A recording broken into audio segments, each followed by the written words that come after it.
This one was like the biggest fight that we ever had, because imagine the scene, right? I wake up in the middle of the night and Bonnie's gone. I peek out the window, my car is gone. Oh, heck no. I'm at a 12. I call her phone and a dude answers. I was going to kill her. Your face right now. What is up, YouTube family? We are back with another episode of our High on Jesus podcast. And you are with Just in Time with Justin Hallis. And Austin with a Y. And this is going to be a good one. Yes. It's called I Found the One, Now Pray For Me. Please do. So I know there's people out there that know exactly what we're talking about on that. And relationships are never easy. No. I'm sure that's something that so many people out there struggle with. Yep.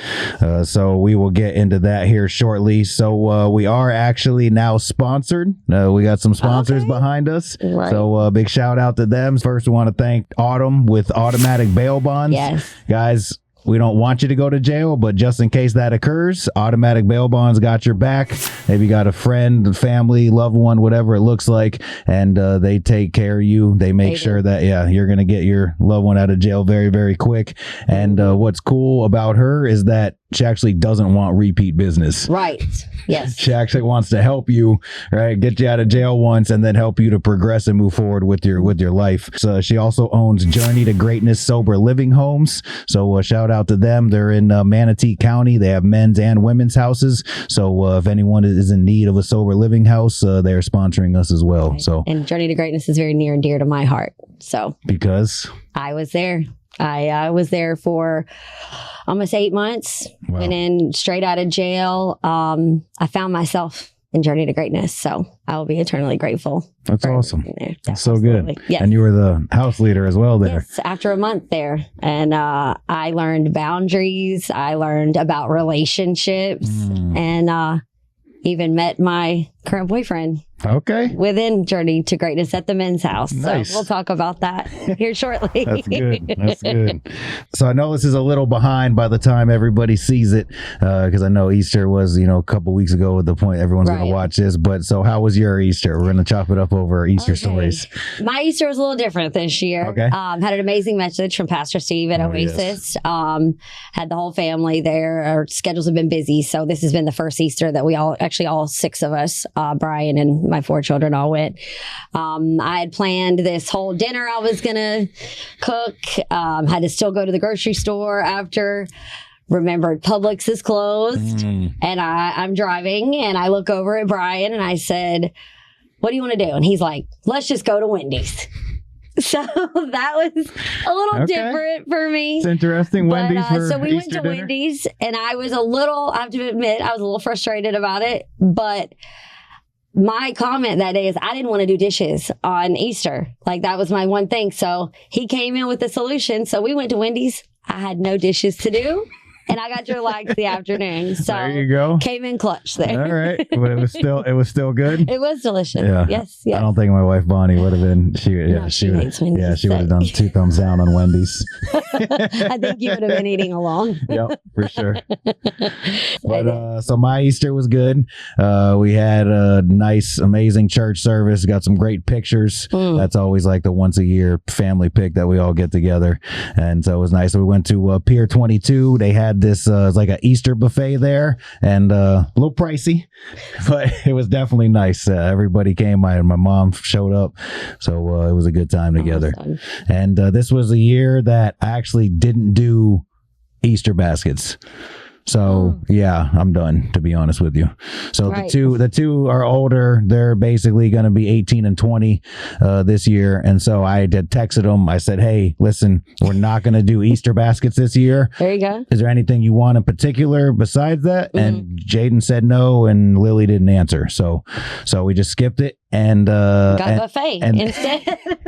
And then Layla, we got her some nails, and we got her some her nails practical were, stuff. Maybe we can show a picture. Her nails were definitely on point for Easter this year. She was begging me for some nails, so shout out Sarah Reeser. She works at Paint Nail Bar, and she did an amazing custom job. Absolutely. Exactly what Layla wanted. It was the cinema roll.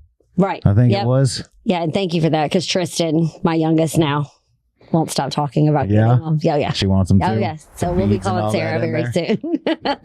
Absolutely, awesome. Yes. And the jewels too. It was definitely blinging. I think she had like bows and various things on there. So yeah, they were definitely unique.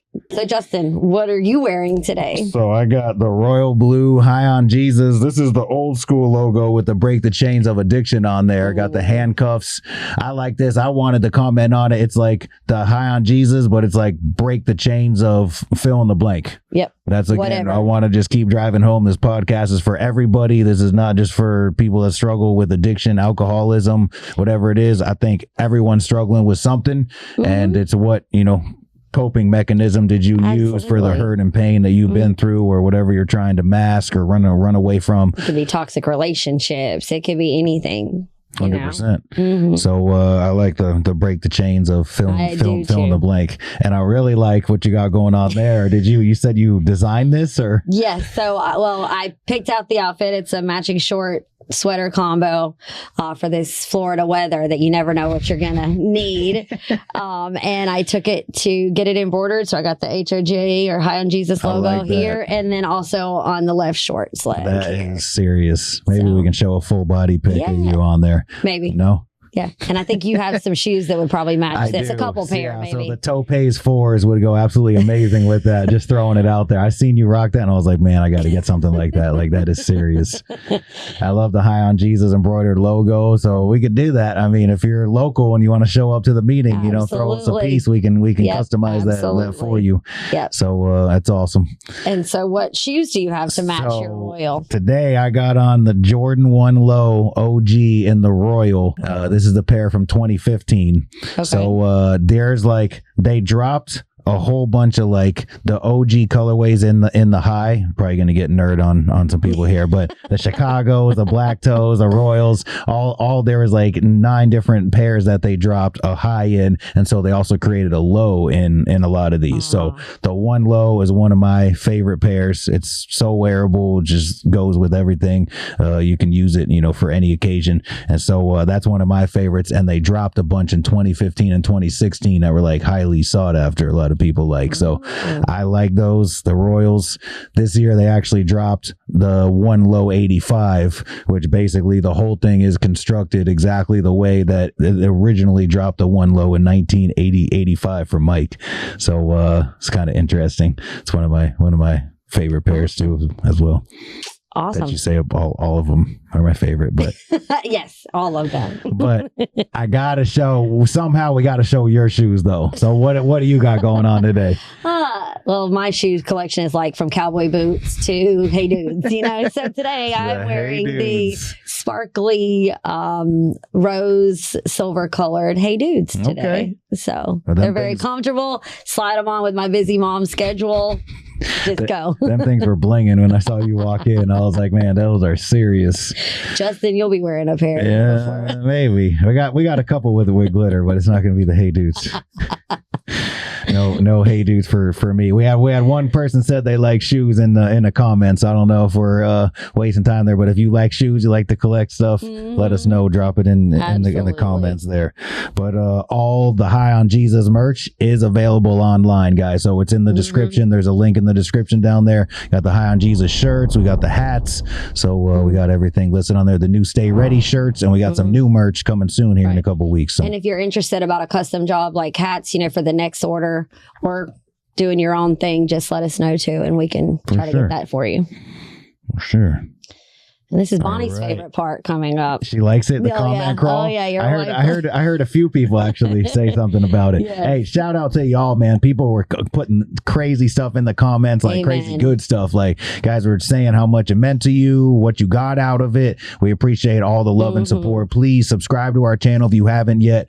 Press the like button. Throw a comment in there. Tell us what's going on. How is God speaking to you through it? Whatever is on your heart. Let us know. And share it. Yeah, for sure. Absolutely. Please, share it on all your social media handles and send it to some family. Send it to some loved ones that can really get something out of it. Yeah, pop this in when you're at work and just roll with us. Right. Yep. So the comment crawl, we're doing 2 comments that are like nice, heartfelt, like just we get so many of those on a routine basis. And then to kind of throw a little comedy in there, we're gonna throw one of somebody rocking me because that happens on occasion too. Right. So this one came from Fluoride. Not sure who it is, but this was from one a while back. He said, "Bro, when you preached James 1:2-4, it rocked my world. Complete perspective change. I'm not addicted to drugs or alcohol, but your messages are among the best I've heard. Please keep this up. God bless." Amen. Praise God, man. That's awesome. Reading that, how does that make you feel? I mean, just the fact that the first part of it is that he says he's not addicted to drugs or alcohol, but the message still resonated with him. Like to be real, I think sometimes like because it's a we thing, we get like thrown in that category. Right. I try to tell people at church about it or like just other, Christians in general. And they're like, "Oh, thanks. If I know someone that struggles with addiction, I'll give it to them." And they just kind of discard it. But I'm like, no, like this is for everybody out there. So it really means a lot to me when this stuff resonates with people outside of addiction, because we all struggle with, I like the way you said that thing. Fill in the blank. Yeah. Like with whatever. It could be gambling. It could be any of it, Absolutely. So I like the way you put that. Got a taste of many of them. Just because maybe you have one lick doesn't mean that somebody else isn't out there struggling with it. Right. So just the verses that the message was based on in James 1 said, "Consider it pure joy, my brothers and sisters, whenever you face trials of many kinds, because you know that the testing of your faith produces perseverance. Let perseverance finish its work so that you may be mature and complete, not lacking anything." I thought that's a great first for the relationships episode, because you want a good relationship, you're gonna have to do some persevering now. Yes. So just the fact, like, how can that always feel like, how could we consider going through these rough things pure joy, because this is producing something in us. Like if everything just went well, that's not testing your faith. Like everyone, "Oh yeah, I believe in God because my life's great." Yeah. When it all goes south, now it's the true test. Like you still believe in God, you still praising Him every single day. Trusting Him through it, right? Or is it just when everything's grand? Like when your car breaks down. That happened to you this week, didn't it? Yeah. Yes. So you just have to trust that there's something to learn. For sure. It's that what you could always go back to as you were riding the bus. You even said a bus and Uber this week. I was pretty impressive. I'll give you props for doing that. I mean, even with the kids, and we laughed all through it, but it keeps you humble, being reminded of where I just was a year ago. Absolutely. I mean, a year ago. I didn't have a license. I didn't have my car. Wow. So it may have come in at a good time, to be refreshed. I'm moving up in drug court as a mentor and things. So to go back, because now I'm stepping in to mentor some other people, to know what that bus ride is like again, to remind me of why I get to do these things, now. So it may have been a good refresher. So I personally think we have to go without something in order to truly appreciate it. We just get in that car and turn it on every single day. And it's like, man, when you don't have it for a while, next time you get in it, you're going to be like, "Oh, yes, this is it." Thank you, Jesus. Yes. Yeah, because definitely without Him, I wouldn't have any of it. None of it. Excuse me. All right. So the next one, we're also going to bring some comments. Guys, we're going to be bringing comments from the recent podcast episodes also. So we're going to read random comments. It could be yours. So that's just more incentive to throw something on there. This is from my man, Patrick, a good friend of mine. He said he had multiple comments, actually, but just kind of mixing some of them. He said, "High on Jesus means to me, I don't ever have to sleep on another sidewalk, eat out of a trash can, or depend on a kind person's donation ever again. The only person I ever have to depend on is Jesus Christ in me, the new creation, because he supplies all my needs when I'm in line with his will and purpose for me. Definitely looking forward to new podcasts coming up. Man, if I would have guessed anything like this on my first go around with HOJ, I would have probably sold you short. Let's go. I love that. Let's just start the first one. He was commenting because at episode 1 we were asking people, what does high on Jesus mean to you? And so he's saying, man, it's a reminder. I don't have to sleep on a sidewalk, eat out of a trash can, depend on a handout from someone. I felt all of that. I mean, I remember, reading our comments myself, and when I read that, it's almost like when he did put that on there, you're walking through that comment with him, like remembering. I mean, I don't recall ever having to do those specific things, but I remember my bottom, and it was like I was walking through him with his in that instance, and through working for Hand Up to Victory, we get to continue to help people, including Patrick, get him to where he is to be able to make these comments. Absolutely. And he's just so grateful, and it makes me so grateful to get to do what we get to do. And again, fill in the blank there, right? Like, I don't ever have to get a divorce because I got Jesus in my marriage and we're both focused on God, whatever it is. Sometimes we got to remember some stuff that happened in the past. Who's caring for my kids because I'm there, I don't ever have to worry that they are worried about me, as long as I'm sitting right here doing this. Right. And I love that he was with us. He's seen some of the stuff when just speaking at churches and different things over the years. And he's saying, man, I wouldn't have thought that anything like this was going to be happening. This guy. Yeah. And, praise God for what he's doing, man. I believe in what we're doing. I believe that, it can reach, a great number of people and, make a difference in people's lives. Absolutely. All right, so you ready? Rocking time. And by the way, y'all, he doesn't tell me what comments he's reading. Yep. So and just throwing it in to get Austin's reaction on it. So this one said, false doctrine, read Leviticus 19. In there you'll find you're not to make any cuttings or markings on your skin. All of your tattoos tell me that you're a false prophet. You might have gotten some of those before you started speaking, but some of them look too fresh to tell anyone that you repented. So when did you get your tattoos, I guess, because they look good. Well, first my response was, thank you for your analysis of my tattoos. I really appreciate that, because what's funny is like most of these are over 10 years old, right? And how long do you have clean? 11 and a half now.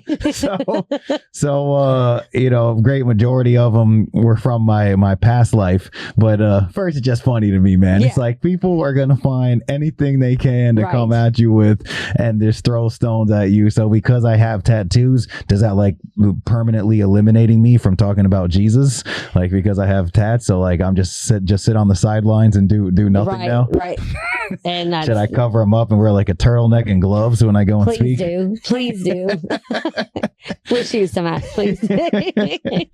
Right. I don't know. It's just funny to me, man. So first I'm like, thank you, because some people like, so the neck one, the dove, like people say, oh, did you just get that recently? And I'm like, no, actually it's like 12 years old or something. And so it's like, I think it has to do with taking care of them. Right. The application of the tattoo and how you take care of it, from what I've been told, is a big deal on how it looks. But I don't know if he's a tattoo expert. Too, yes, for sure. You got to have a good artist and no sun, no direct shower stream.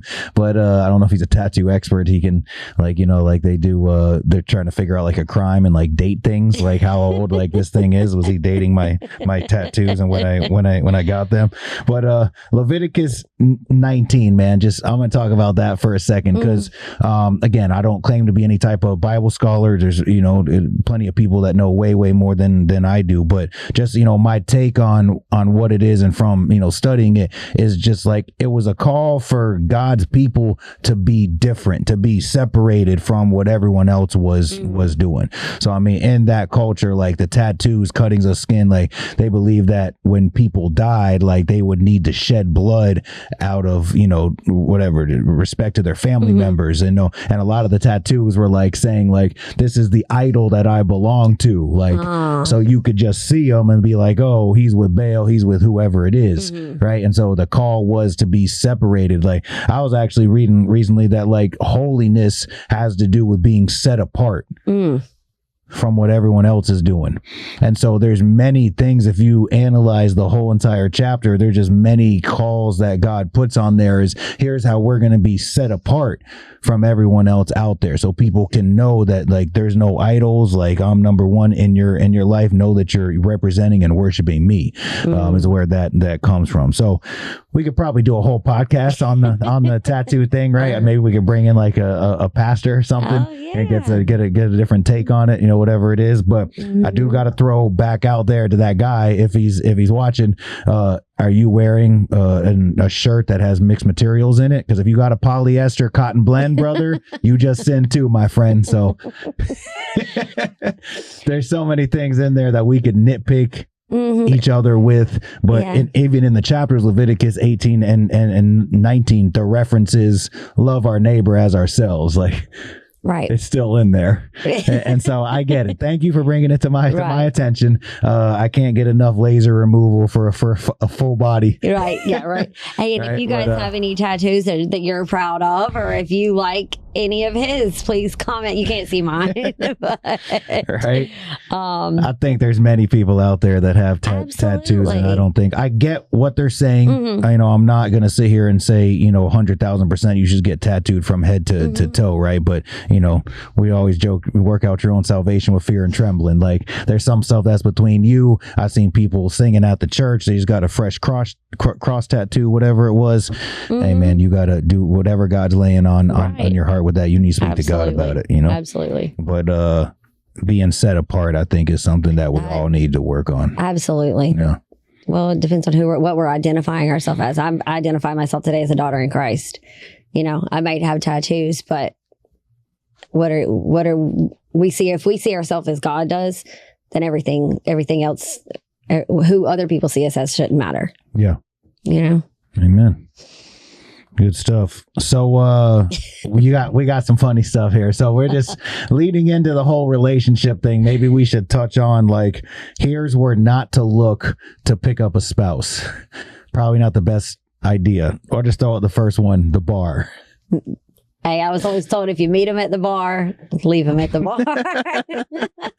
I don't know how many amazing marriages out there. Like, our first night we met was at a bar. I met him at the club. It's probably not the best place to look for plenty of fish for someone. Yeah, the next is dating apps.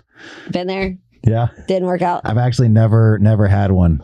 I think I've been with Bonnie since before that whole thing peaked, and I heard there's christianmingle.com out there. I see the commercials. Is that one? Maybe, possibly you can find someone there. I mean, I think finding someone to be in a relationship is scary in all areas. I mean, it's definitely not easy, But the POF is probably not the spot. Yeah, I mean, I could name names, but I won't. I actually met my youngest daughter's father on Plenty of Fish. Interesting. So, how did that work out? We separated after 5 months being with him. I was pregnant with Tristan. So, I think I'm just like, well, that's a whole other episode. Not saying there's might be one person out there that made it, and you guys are doing awesome. I'm not saying it's 100%. Drop it down below and let us know. Awesome. I just think for the most part, it's probably not working out. Right. You're probably not going to do marriage conferences if you met them off the dating apps. Right. Next is rehab. The rehab romance. Guilty. Yeah. Oh yeah, you're getting rehab together, like you're both coming off whatever you're coming off of, and it's just like love at first sight. Like, you guys are together, and the plan is, man, we're gonna get out of here, we're gonna be sober together, we're gonna live happily ever after. It's gonna be amazing. Yes. Yeah, and then you're using 2 days later with them, and then right, bro. Back people, places, and things. Same thing. Yeah, the rehab romance usually doesn't work out. So you got all right. So Another thing that's funny is maybe for some people out there that are in the recovery community is there's something out there called the 13th step.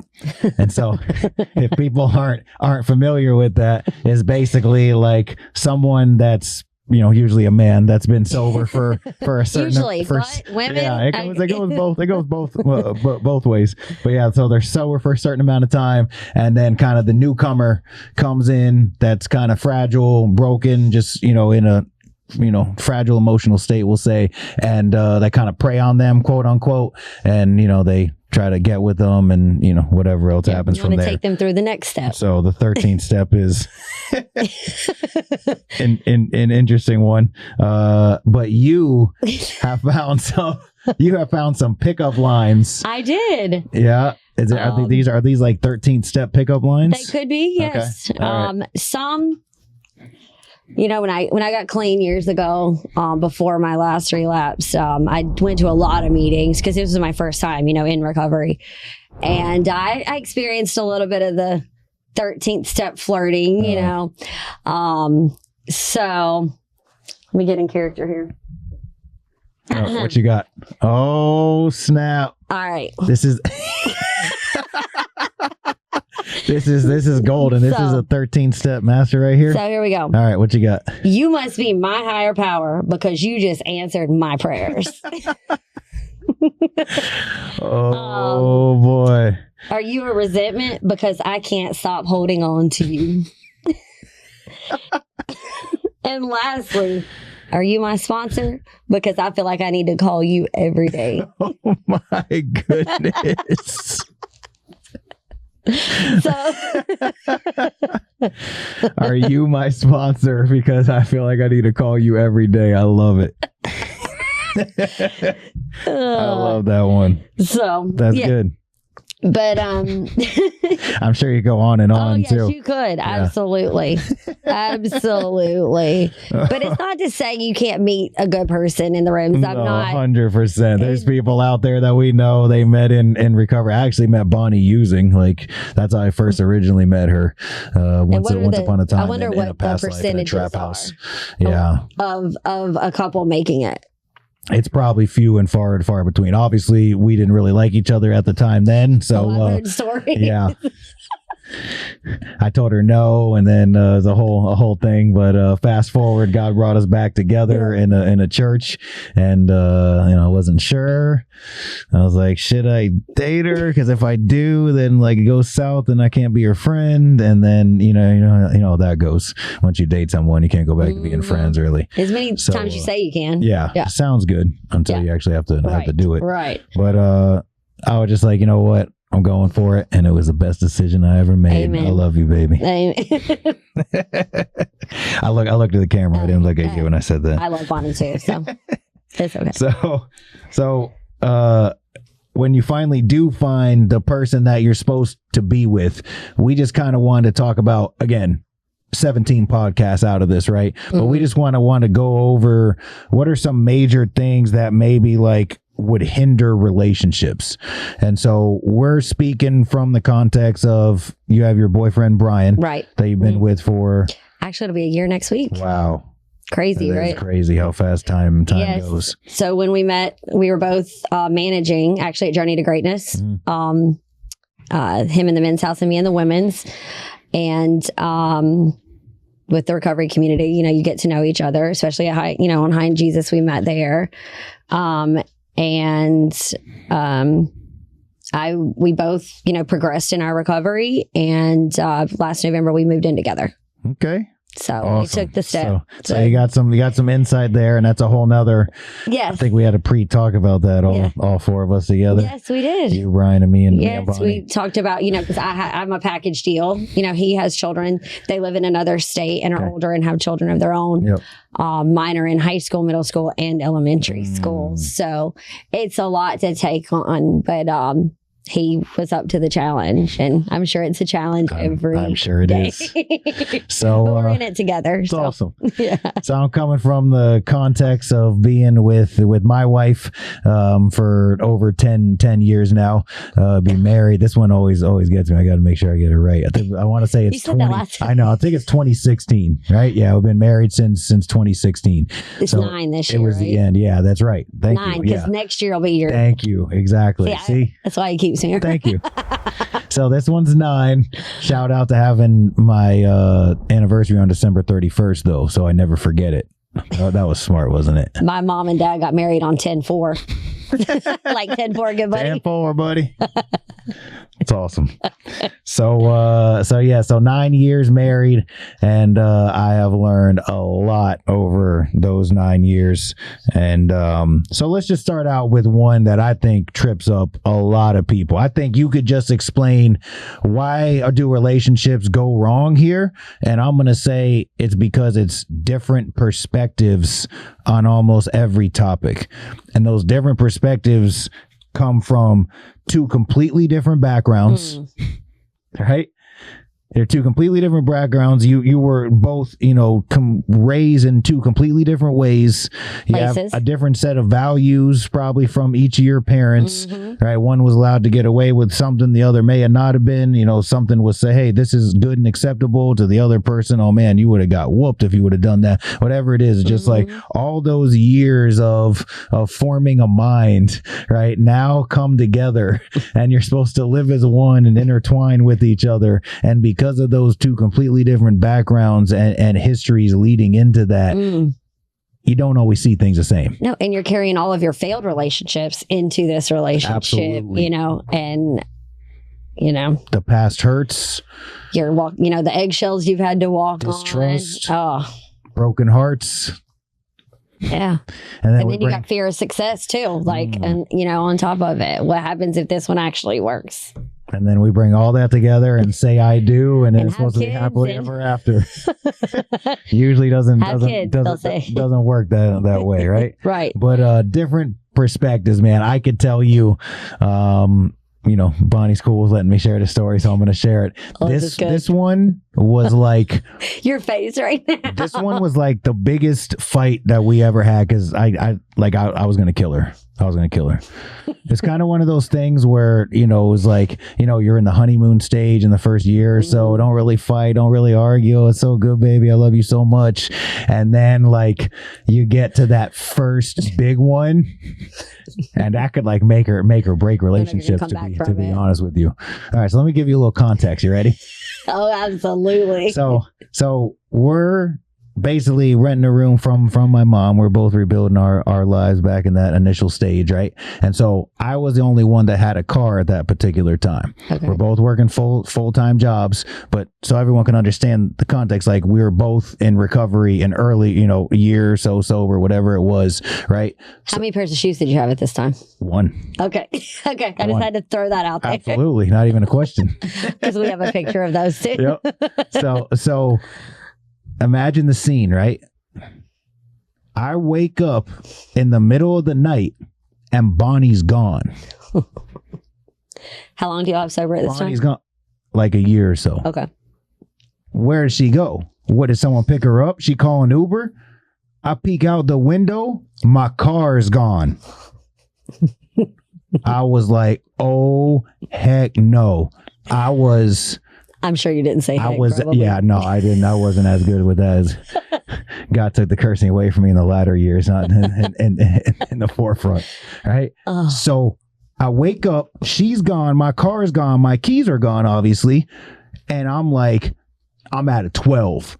Where the heck did she go with my car? You ready for this one? I call her phone and a dude answers. Hello? I said, bro, who the is this? Where the is my wife? Like, bro, I was going off. Oh, hold on, man. She's here.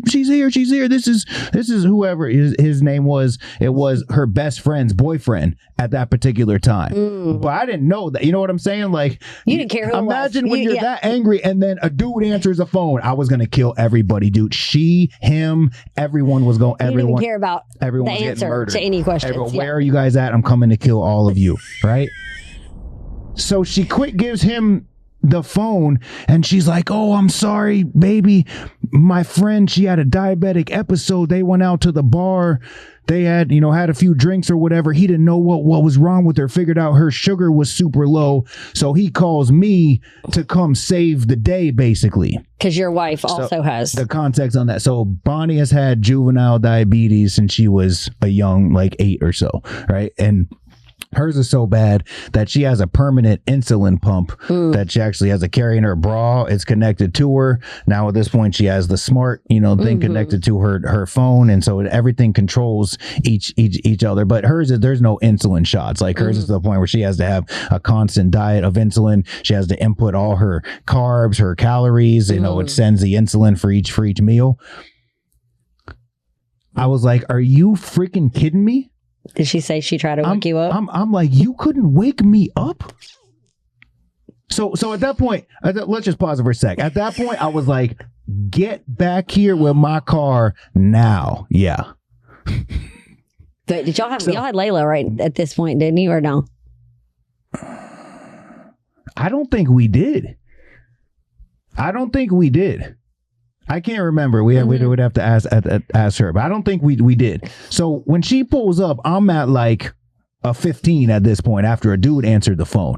I honestly just was going to take the keys and slam the door shut, and that was going to be the end of it there. You're at your mom's house. Yeah. So yeah, we were renting a room from her and like, this is over. Like, how could you do this to me? So in my mind, I'm thinking of it as, first of all, don't ever take my vehicle ever again your entire life. If I would have even said, okay, you couldn't have woke me up before you left and just said, hey baby, here's what's going on. Or even if I'm sleeping because I had to wake up early for work, hey, I need to go help my friend. Here's what's happening. Can I take your car there? I probably would have said yes.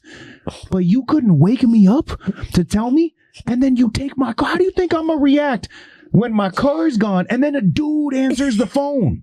I just visually saw all of that unfold in my mind. And you want to know how she thought of it? I'm sorry. No, it wasn't. No, that's what I'm saying. It wasn't. The perspectives were in two different ballparks. In her mind, she did me and her friend a favor because she let me sleep. She didn't disturb me because she knew how tired I was, working 60, 70 hours a week at the time, trying to, hustle and grind and everything. So in her mind, she did me a favor and let me sleep. And she was just going to take her keys, take my keys and the car, go save her friend, and then come back. And she was nice to me. She helped her friend. And in Bonnie's minds, everything's great. The only thing that happened wrong is you woke up. Plan spoiled. Right? You just relived that whole thing. I did. I'm not gonna lie to you. But hey, right now, let me speak in someone's life here. Don't let that one thing or that one fight stop you from what God could have in store for you. Amen. Because look at you still sitting here right now. That almost makes me cry just thinking about it, that, I could have said this is done and I literally would have missed the best thing that ever happened to me. Amen. So thank God we were able to work through that. And I you love slept Bonnie. with your keys in your pocket from then on, did you? Nah, I basically said that was one of those things. Don't ever do that to me. If you ever need to take my car, just wake me up. Please, I don't care. I will give it to you, but just don't just take it. But now that I know Bonnie so intimately and so well, that's her, man. Yeah. And you know what I'm saying? That's par for the course on the way. That wasn't a surprise that she did that, thinks. reflecting back. But that wasn't, to me, that was the most, at that time, disrespectful and, on a level of, this could potentially be over because you stole my car. But I was going to bring it back. Like, and then we had a slew of different perspectives on many other things leading up to that. But, you know, maybe that's a takeaway from that. Don't let that one thing just like stop what God could do. Now, obviously, we're here. We don't advise you stay in abusive situations. We don't. There's obviously there's an asterisk by certain things, right? But for the most part, man, if it's just these silly little fights, these different perspectives, these disagreements on things, yeah, we'll get to that shortly. Like, don't let that stop you from what God could have in store. But I truly believe if you can think about, like, why does she think about it like that, and why do I think about it like this, right? It brings some understanding of like, and there's stuff to this day she does, and I already know them, like, they were allowed to do that at their house, or that's how they lived at their house. If I would have done that, my dad would have blasted me, you know what I'm saying? So it's like, it brings some understanding to why people think the way that they do, and maybe, you know, do some of the things that they do. But that was a good one, wasn't it? That was definitely I could add that to the Bonnie story. Yeah. Oh man, how about this? Unmet expectations.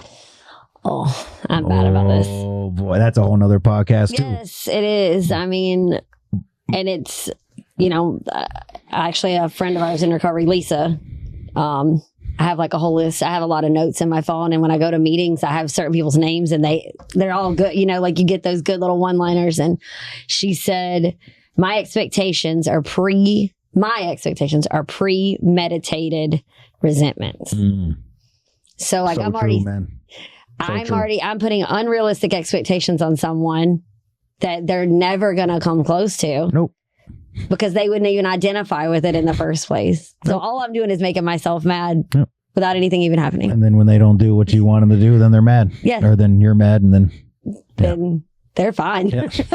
I'm just mad. So just for the sake of time, let's just focus on one thing: balancing work, home, and children.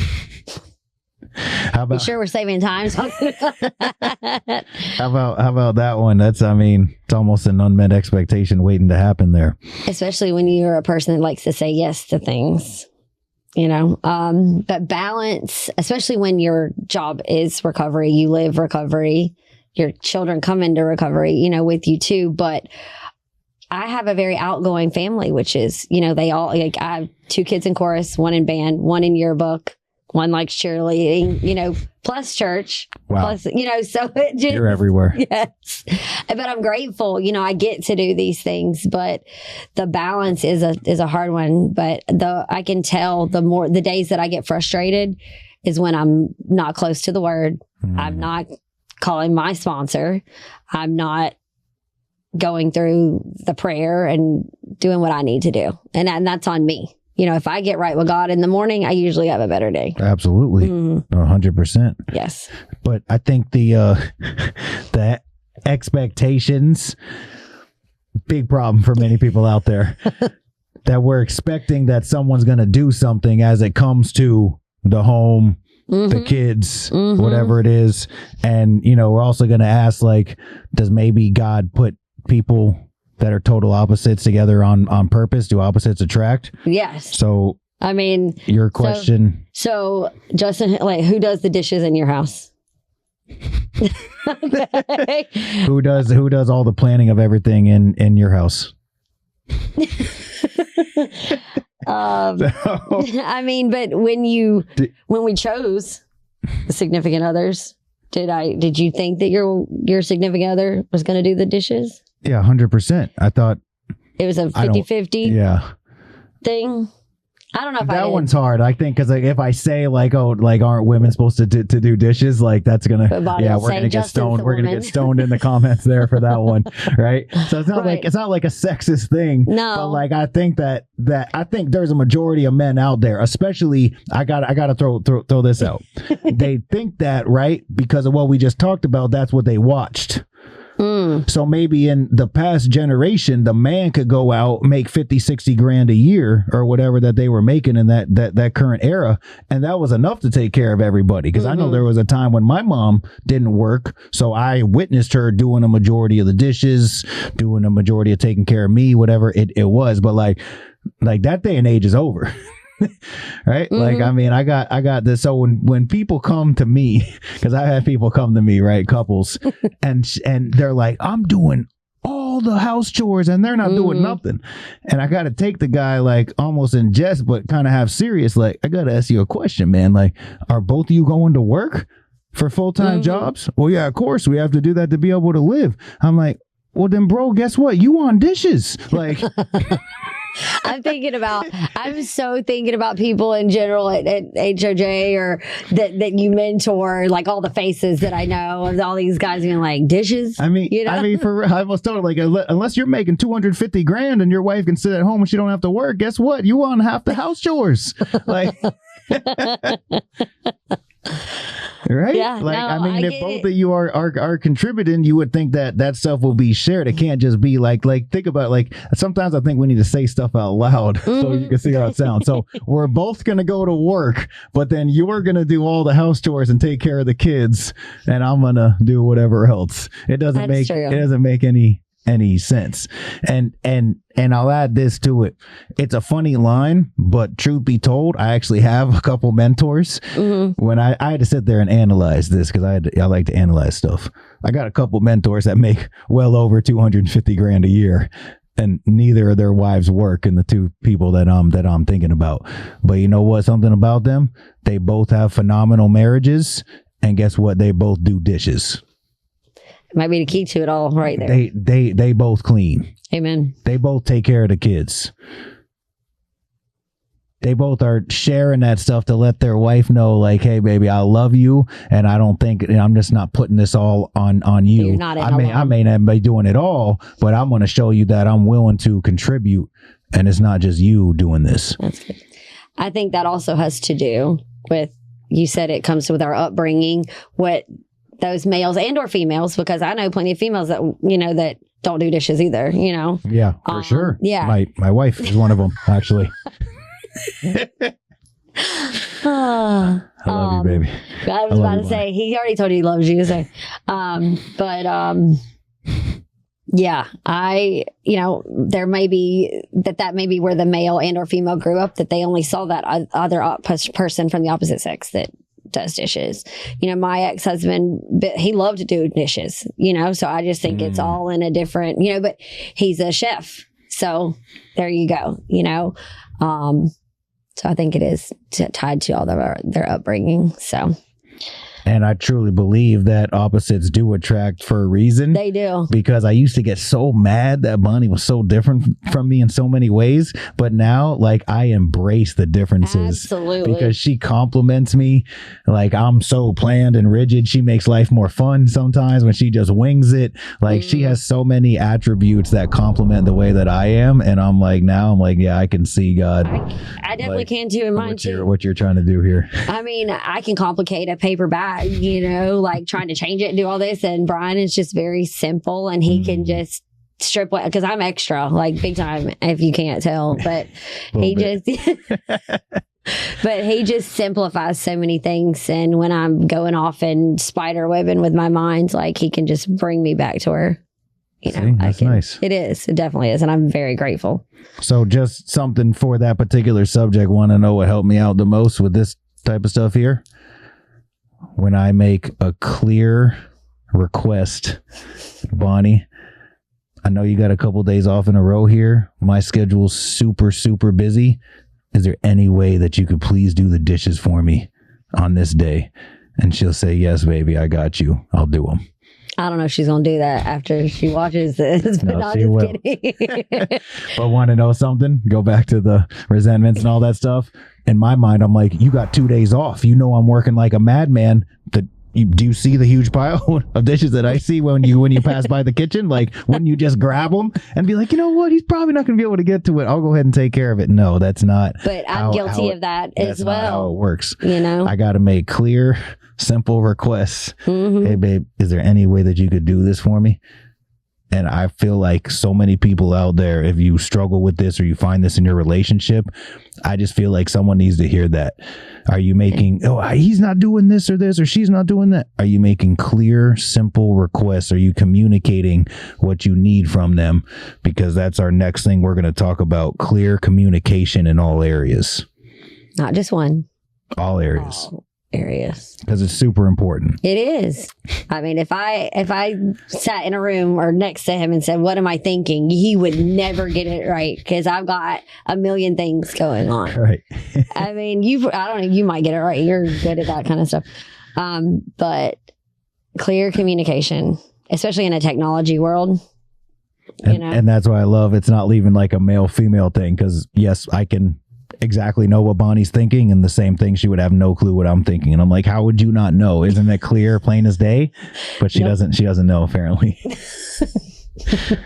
but y'all have learned how to communicate with each other over the years, and I'm grateful for that, because Bonnie is my sponsor, in recovery, and your relationship, has been helpful in mine, as far as mentorship and coming to you both with suggestions or 4 suggestions. Having the clear communication, whether it's you're talking about money, that's a big deal. Like we had to throw that one in there, like spending habits and what's going on with the finances. If you're not in communication about that, and moving in together, bills are waiting to happen. Bills go into different names. I mean, it's unless you have a plan in place, it's definitely a bomb waiting to go off. 100%. Yes. Like, we got split bank accounts. No one's talking about it. One person's expecting. I have 4 kids that I'm taking care of. I mean, it's that's a whole nother. Yeah. But it is without communication. I mean, communication is key. You'll hear it everywhere. Yeah. But or someone's just off spending left and right, and the other person's like, "What are you doing? Like, we only have a certain amount. How come you're not communicating? Right? What's going on?" I mean, it almost would be like you're trying to hide something. Right. Or if you don't tell them what you need financially, and you're trying to do it on your own, which I'm guilty of as well. I'm very independent and try to do things on my own. And I'm learning to lean on, because I have a very dependable, hardworking person in my life now. And it's a learning experience to have somebody that's steady like that, So that's good. Yeah, it is. Schedules, I think, is one I see so many times, because it happened to me and so many other people I hear. It's like the one person just says yes to everything. Hey, can you guys come to this on Saturday? Yep. Hey, can you guys do this? Oh, yeah, sure. And then you get with the other person. You're like, you didn't even ask me. I got something planned for that day. Like, or I don't want anything planned. Right. Yeah, that's a Bonnie. Why did you commit to this? I don't want to do anything today. And so I had to learn that, early on, and another expectation. I would never say yes to anything without consulting Bonnie first. And in the beginning, she would be like, yep, yeah, we'll do that. Yeah, we'll do this. He'll and I'm like, yeah, Bonnie, we didn't even talk about this. But again, the communication. I truly feel so many things could be solved in a relationship. One, with bringing God in the center of it. We can't. I mean, that's just number one. If you don't have God in the center, your marriage, it's going to be, I want to share this. I would share with me, like, marriage is like a triangle. I love that. And, when both of you are looking up to God, you're going to continue to grow closer together.